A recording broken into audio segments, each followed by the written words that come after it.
দিনের ফজরের নামাজটা জামাতে পড়া। জুমার নামাজের প্রথম সুন্নাত হচ্ছে ফজরের নামাজটা কি পড়া? জামাতে। আফদালুস সালাওয়াত ইনদাল্লাহি সালাতুল ফজরি ফি ইয়াউমিল জুমআতি ফি জামাআহ। বিশ্বনবী বললেন জুমার নামাজের 15টা সুন্নাত মুখস্থ রাখতে হবে। 1 নম্বর সুন্নাত ফজরের সালাত জামাতে পড়তে হবে। 2 নম্বর সুন্নাহ হচ্ছে আসওয়াক, মেসওয়াক করা। মাতহারাতুন লিল ফাম মারদাতুন লিররাব। মেসওয়াক করলে দাঁত পরিষ্কার থাকে, আল্লাহ খুশি হয়ে যায়। 3 নম্বর হচ্ছে দুহুন, তেল মালিশ করবেন। বিশ্বনবী জাইতুনের তেল চুলে আর গায়ে দিতেন। বিশ্বনবী বলতেন ওয়াদাহিনু ফাইন্না ফিত তাদহিন বারাকাত। তেল খাও, তেল দাও, তেল মালিশ করো, তেলের ভেতরে আল্লাহ বরকত ঢুকাইয়া দিছে। 4 নম্বরে আত্তিব, জুমার দিনে সুগন্ধি লাগিয়ে যাওয়া সুন্নাত। লাগাবেন? লাগাতে রাজি আছেন?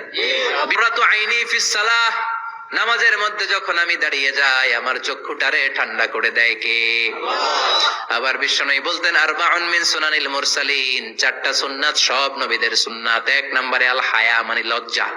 আরেক বর্ণনা এসেছে আল খিতান মানে সুন্নাতে খাতনা। এটা সব নবীদের ছিল। আর সেওয়াক, সব নবীরা মেসওয়াক করেছেন। আত্তিব, সব নবীরা আতর লাগিয়েছেন। আর নিকাহ, সব নবীরা বিয়েও করেছেন। চিল্লায় পড়েন আল্লাহু আকবার। লিবাস আহসানাস সিয়াব, সুন্দর জামা পরা। নট নেসেসারি যে নতুন জামা হতে হবে। পুরাতন জামাও ধুয়ে আয়রন করে পরলে একটা সৌন্দর্য আছে না নাই? এরপরে ইকসারুস সালাহ আলান নবী, বিশ্বনবীর উপর বেশি বেশি দুরূদ পড়া।